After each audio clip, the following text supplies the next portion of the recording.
Hello and welcome back to another series of World of Warcraft Hardcore Diaries of Death. My name is Icon and today we're continuing to play World of Warcraft Hardcore on the official service of Stitches. Typically I start with a level 1 character in all of the playthroughs. Now this time it's going to be a bit different, as you can see without a shadow of a doubt. This sexy bull here is already level 20.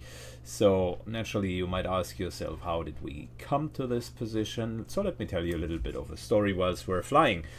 So this bull, Sycan Stomps, a Tauren warrior, is the product of waiting between raids and always just having a little bit of time here and there. Then a friend of mine wanted to try out hardcore.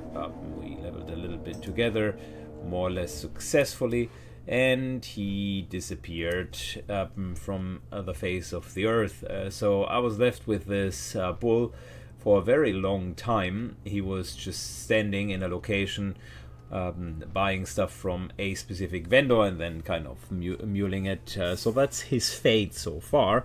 But then I realized, you know what? That is actually not a great tale to tell.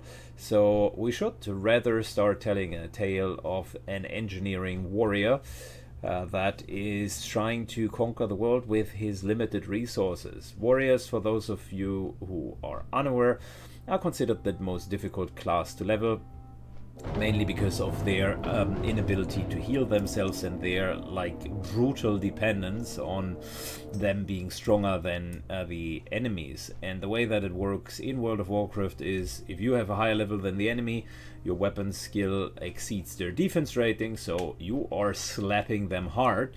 If they, however, are higher level, then you have taken the short end of the stick, which is the detriment of many of the warriors. They essentially always take the short end of the stick.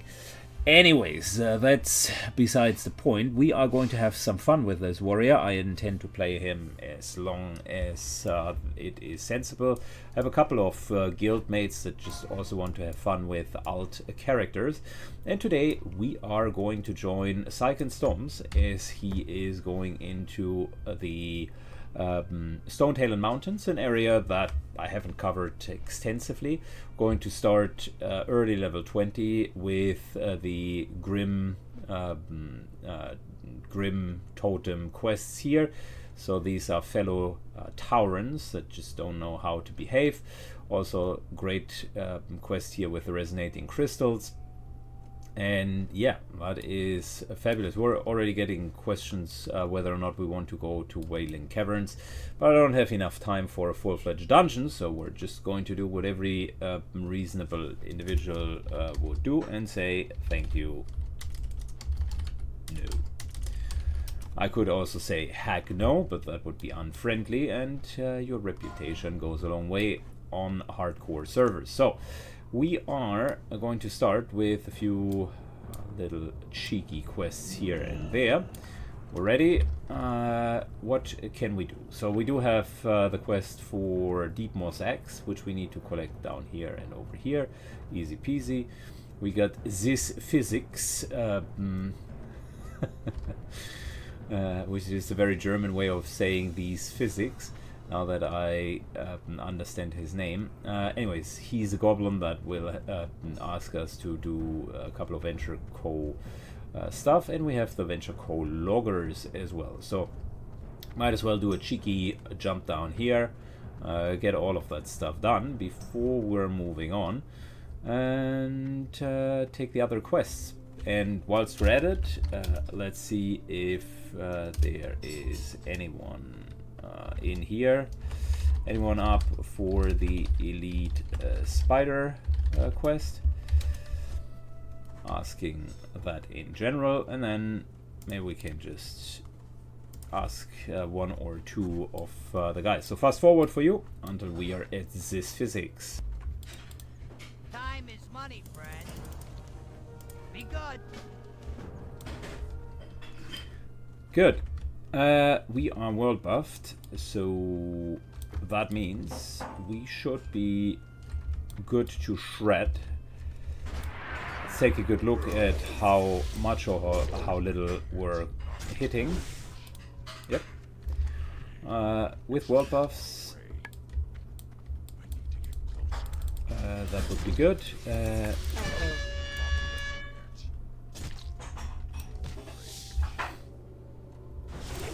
Nice. Okay. Well, let's get the elite spider first, because that one is by far the most dangerous quest for a lone warrior. I could now pretend and say, you know what, let's just do it, or instead we're just running there and getting some help.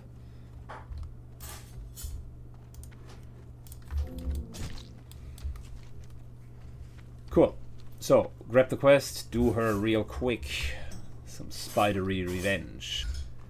Pick up the quest from the wanted poster here, which basically tells us to kill the mother of all of these little deep moss crawlers, and we will do exactly that.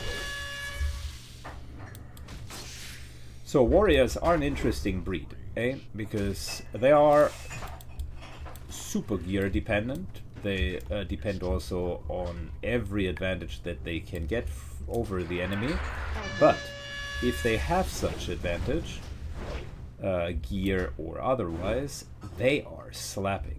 Like, you have seen me fight against even leveled enemies, and it's crazy. It is crazy. But that is because I've stacked all of the existing buffs that you could find at the moment. So this is not how a normal level 20 character on average would do. Good. Let's see if we can find the spider.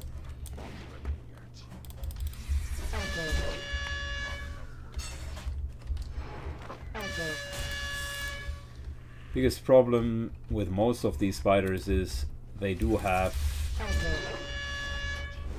the web ability, so that's inherently dangerous. Also their poison ability is quite a bit of a problem. Good, this hunter was kind enough to help us.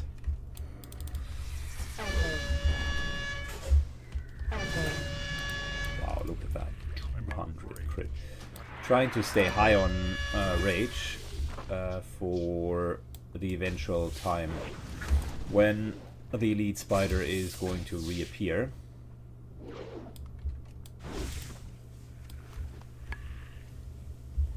She's typically spawning over there. In the meantime, might as well do what we need to do, which is gather eggs.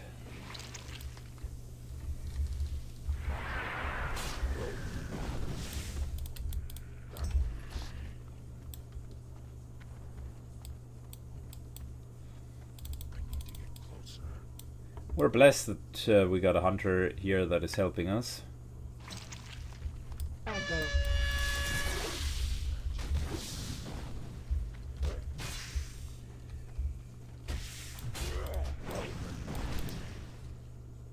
I'm just stacking up rage here.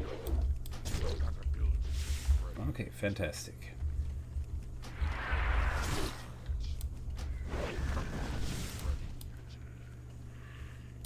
It's funny, he is a vulture.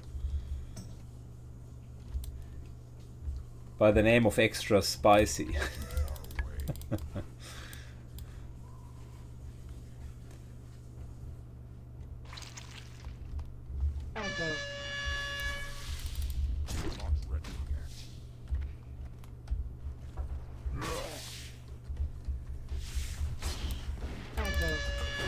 Oh, look at that. Spiders are reappearing.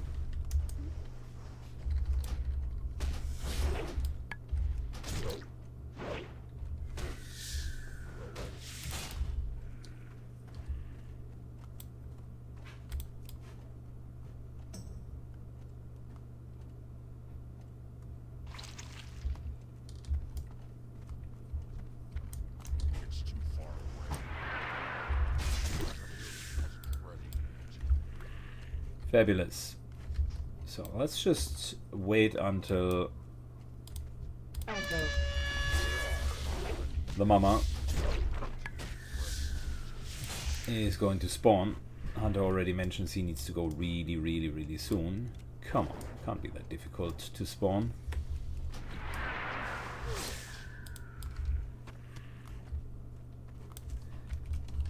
She will spawn soon. That's for sure. 5 minutes should be the cooldown. Pretty sure it is.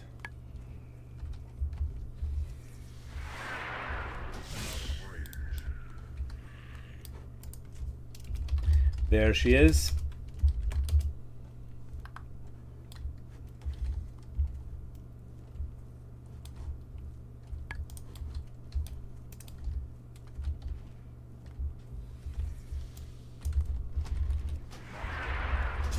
That's enough distance. Alright. So, problem with her is she has a net and she also does have... Okay, we have an net. That's not great. Let me charge her.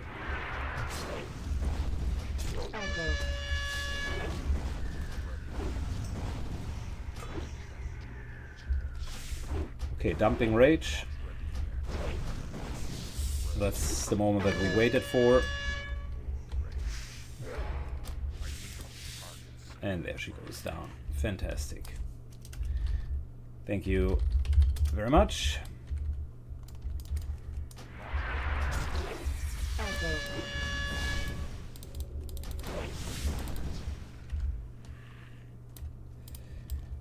Good, and we're left alone with a lot of other spiders. Luckily for us, we know how to defend ourselves. The only thing that we need are a couple more spider eggs, and that should pretty much be it.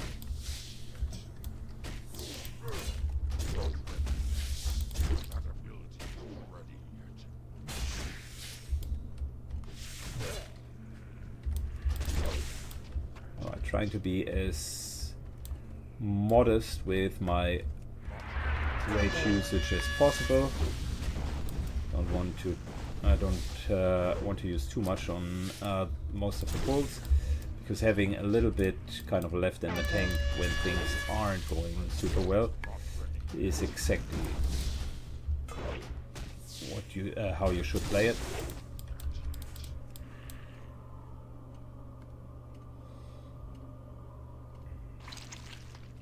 Good. Cool. Listen, we got most of... Stay safe. We got most of the stuff done here. So now for us it is time to move a little bit further to the south. Resonating Crystals is the name of the game. And that's exactly what we're going to do. Leave the group and move to the south. Good. We arrived at our next destination, a challenge for us. It is going to be a cave, and caves are inherently dangerous. This cave is no exception. One of the many mistakes that warriors can do is incorrectly pull by just charging in. Caves further propel this issue by essentially charging in without knowing what's around the corner, which is why I turned the camera here. There could have been another enemy right around here and I wouldn't have even noticed. Instead, what we want to do is simple pulling, line of sight. Okay, well that's 2 casters right there. It's an example, not great.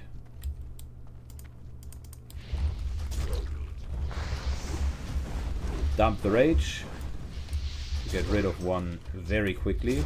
We don't have an interrupt in battle stance at the moment, and we don't have berserker stance. So the only interrupt that we do have is shield bash, and that would mean we are losing all of our rage. So casters currently have an advantage on us. However, with playing things line of sight, even if we get 2 from time to time, and then fully utilizing line of sight against the second guy. First guy, unfortunately, we still were in his line of sight, but that we can kill these guys with relative ease.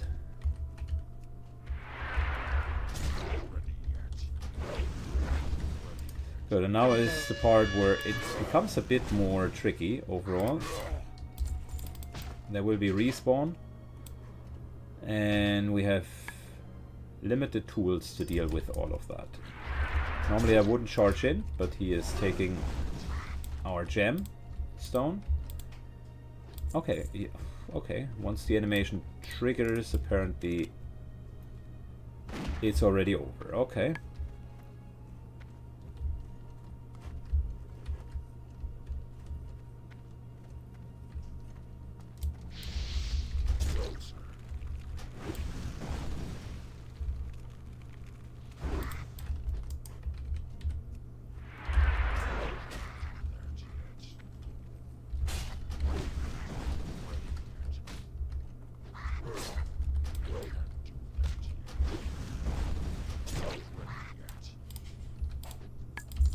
Alright, luckily for us, casters do not have that many hit points.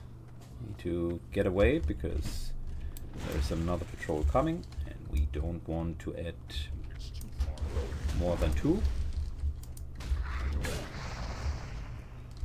Okay, so far we're good.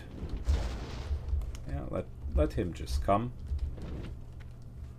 We're going to have a bit of a conversation with him about his habits of throwing fireballs at us. Pull this one on purpose because I don't want to deal with the patrol when we're going in deeper. Dumping a little bit of rage.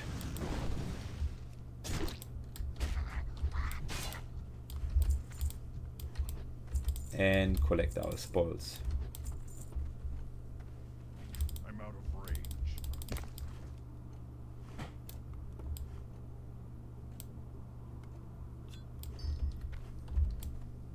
We need 10 of these crystals, and you have seen so far just how we do. Careful pull back, try to not get too many at a time. This might be a double pull. Nope, it's not, we're good.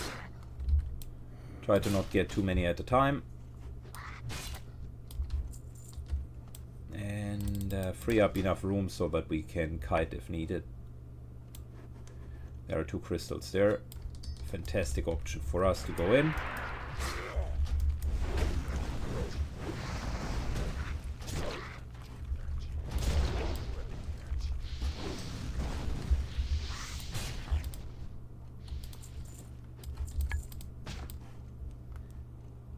One crystal they already mined. The other one we're getting. I think we're going to fast forward the rest. Got half of it. Okie dokie, since we were fast, we're out of here before the guys even realized that we killed so many. Oh, we need to still investigate the rest of the cave. Yeah, that might be a problem.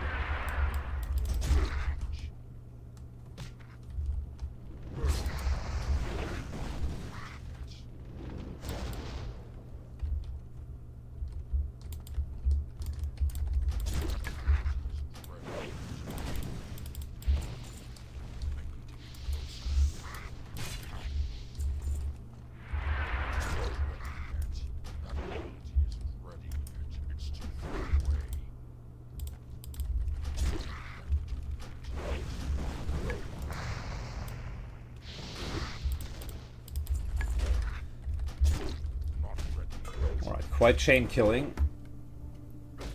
And that's how it works when you're fighting lower level enemies.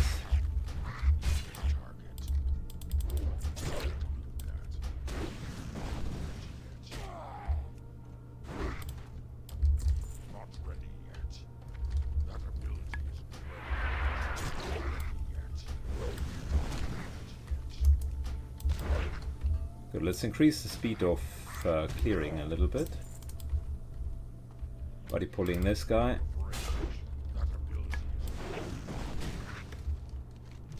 And we successfully scouted the cave. The reason why I want to increase it is because there will be respawns here, and I don't want to be caught in the middle of the respawns. I just want to move out normally without having problems. It's been a while that I played the Warrior with that level of equipment here, so part of me is also in this episode kind of limit testing a bit.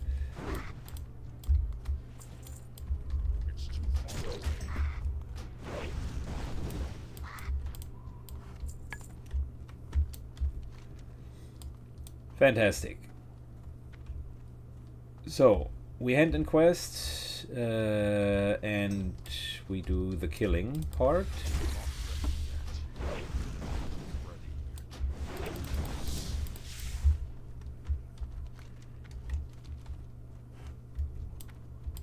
I'm out of range. It's too far away.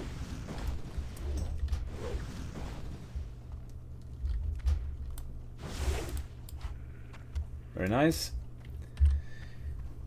Given that I haven't played this guy for a while, we're also being rested, and you can see like 200 something experience per hit isn't too bad.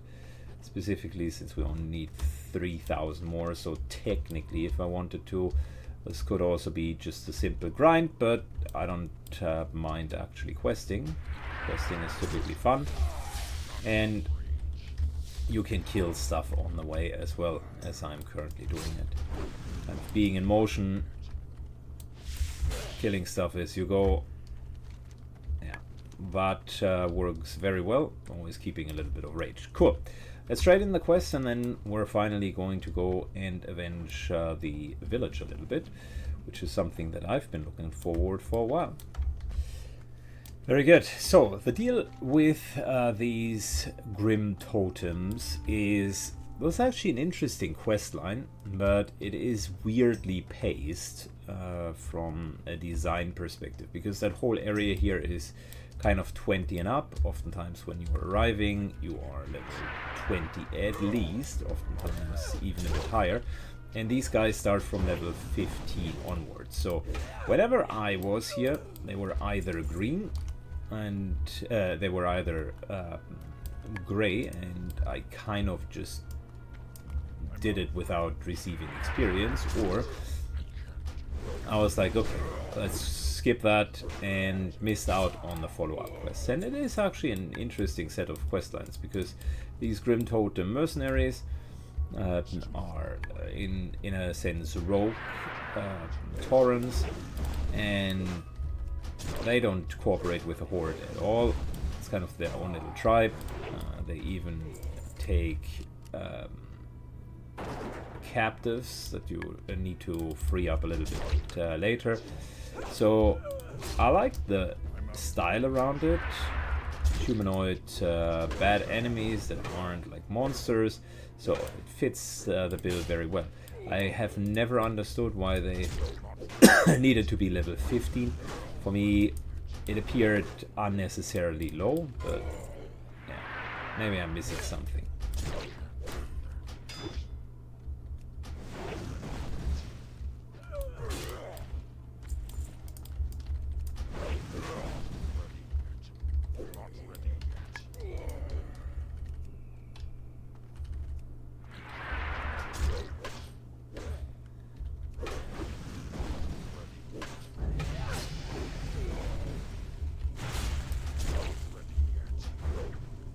Alright, there we go.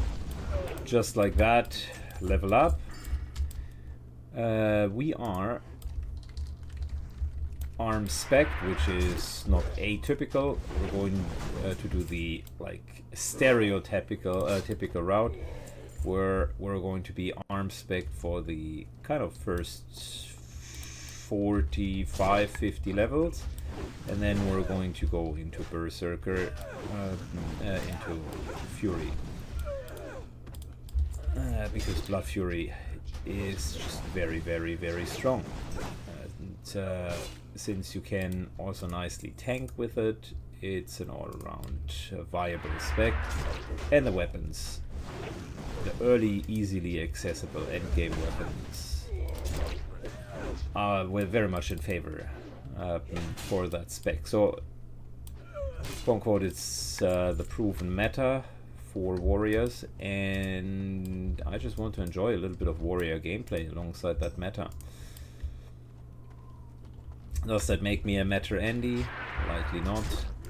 I've played protection paladins in the past, so not really always going with the flow.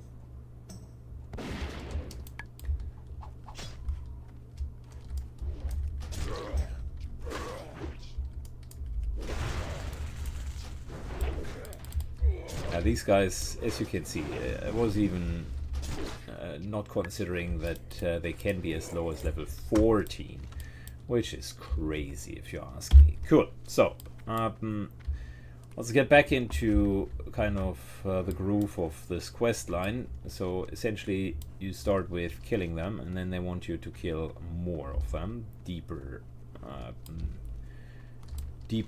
rooted ones up here, and you will find Kaya, and Kaya is the captive, the hostage they've taken, and that's what we're going to do right next. Alrighty, let's go.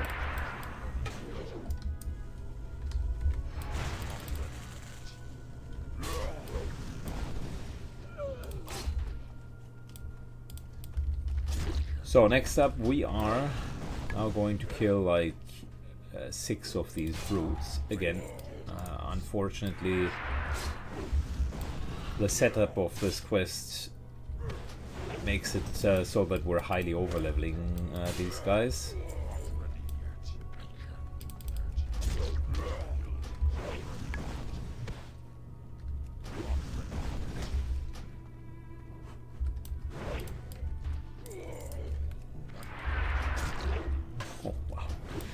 And with all of the rage, we're just chewing through them.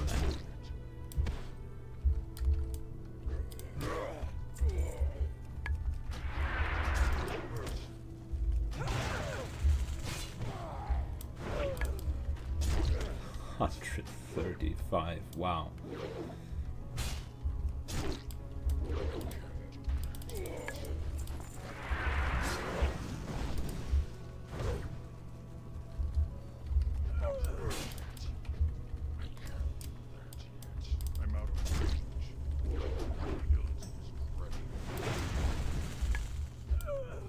I think we're done here. We just need to get up to the next camp, to the next opening. And believe it or not, this is the fastest way.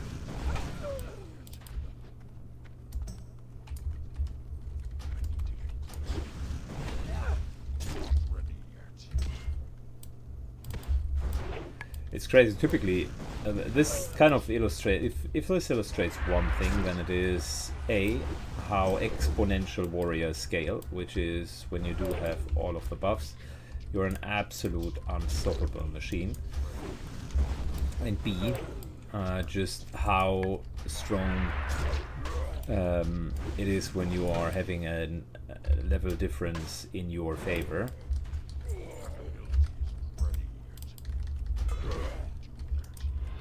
Like in terms of killing speed, this would be unmatched.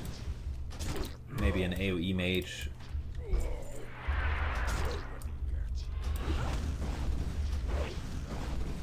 But yeah, typically this here would be me fast forwarding with other classes and then trying to single pull most of the stuff.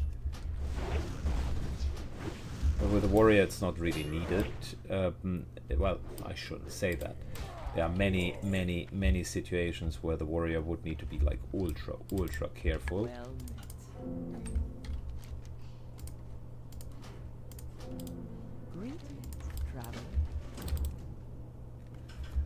But if he is world buffed and higher level than the rest, then odds are definitely in his favor. pull this guy back so that we're not adding.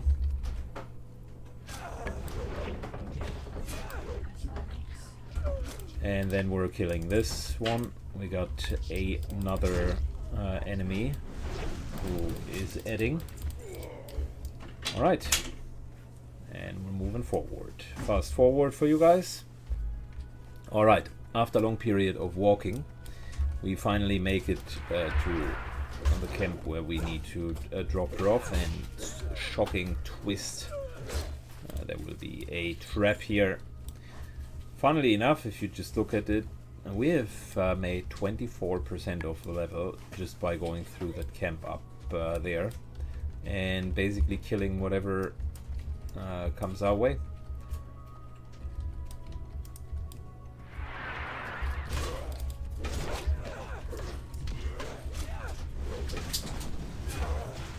Got a little bit of a demo shout.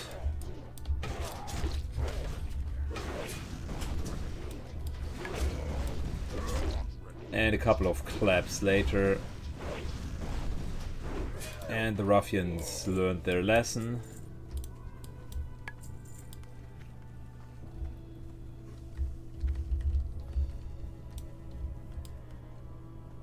Cool.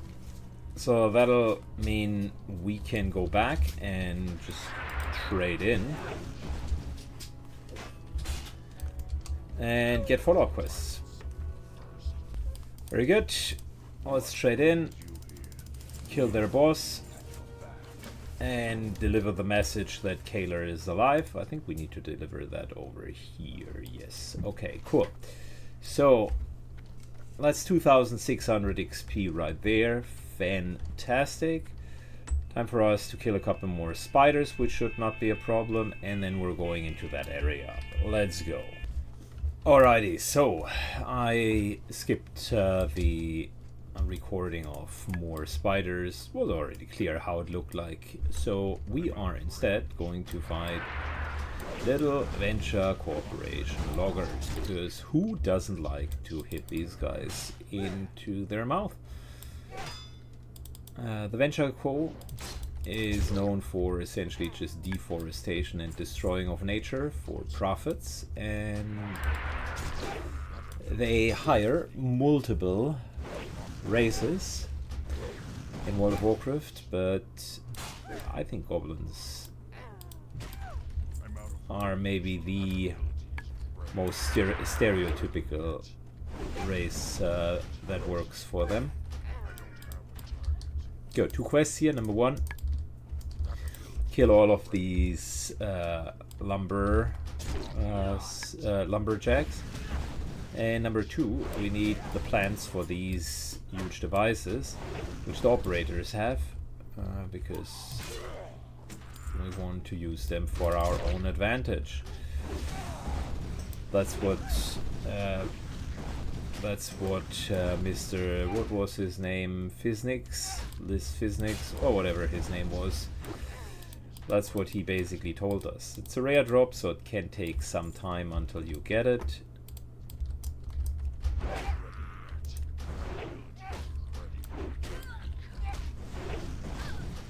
And I'm always careful to not like over aggro and get all of them immediately.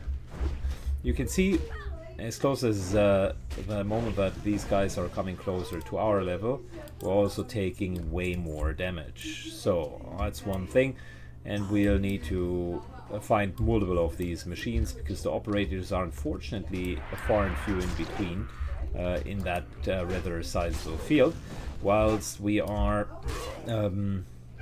having a lot of loggers all around. So fast forward until I find the next operators. Alright, after a while of grinding, there are more operators around the corner here. Sadly, some of our world buffs are starting to drop off, which is why we're also losing health. Not only that, we also pulled 2 enemies. And that's where the warrior lifestyle comes into play. Kill them before they kill you. Luckily they do not have any form of execute. Alright, sorry for the background noise. Alright, so healed ourselves with bandages and we're back in action. Another operator, but unfortunately no manual. So we're going back to the original operators. You can see without rend buff, so that's the War Chief's Blessing buff from dropping the head of Rend Blackhand. Our hit points are considerably lower. At the moment, like 300 hit points from this buff, of course, make a huge difference. And thus, whenever possible, I'm of course trying to get priest buffs and other hit point enhancing methods. Our easiest way of solving that though is stat food, which we're going to aggressively use from the beginning. Have saved it until such time when Rend would be off, and you can see like not only is it healing us up, but we're also going to get a pretty sizable amount of extra stamina. So we're back to 900 hit points, which by the way is one of the reasons why we're just cruising through everything.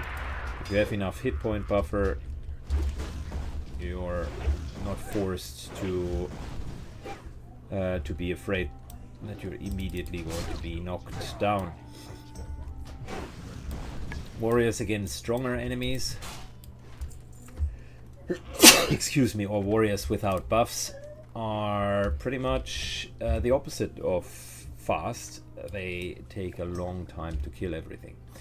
Good. I'll fast forward until we get the schematics that we're looking for. Very good. After a while the schematics dropped, and that also allows us to nicely go on with our business, hand in the schematics and hand in all of the other quests. Funnily enough, all of this almost got us a level, like we're at 90% just due to rested experience and killing fast. And on this particular level, I mean, the playtime overall is clearly not that great. We're still already one day in at level 20, but we have only played 30 minutes on this particular level so far, so leveling with a speed of 30 minutes per level is not bad at all, if you ask me, specifically if you solo level. So that is quite something. Let's trade in both of the quests and get going. First up, we want to trade in the quest of his ingots. So what is his name? This physics. Yeah, I even made fun of it. I did not remember it. This physics. All right, and we're very close to level up. We're going to go into the town to level up there, and that is potentially also the end of today's episode, because it's a nice first start with our character fresh in the Stonetalon Mountains. So fast forward for trading. Good, we are back in camp, so let's trade in our quests. The first one was the Boulderslide Ravine with crystals. And there are a couple of follow-up quests. This here, the elemental war, is potentially a little bit too high for us yet, but something to consider a little bit later. Elite quest here against Gogorok, potentially again a bit too high at the moment. We could, however, fully world buffed, I think we could take the guy on. I remember that he had a knockdown or something like that, which was unfun to play against. And then we're putting in the Arachnophobia quest. Get whatever gives more money, and get the Harpy's Threat, which yet again is another orange quest. We have Scenarios Legacy, which is a quest up here. You would have guessed it by now. Very much orange quest. So that's the point in time where most of the content here just becomes not really helpful for us. So we'll need to do something in between. Circle of Rebirth. Could be something here. The Gaia Seeds, but you could also do that a little bit later. So looking at our quest journal, Stonetalon is off, but we have quite a few quests in either the Wailing Caverns, which I would feel comfortable tanking, or the Barrens. So either of that's going to be the next big thing. For now, thank you so much for watching. That was the first episode, and we're going to plow on in the next episode. Bye bye, have a good one.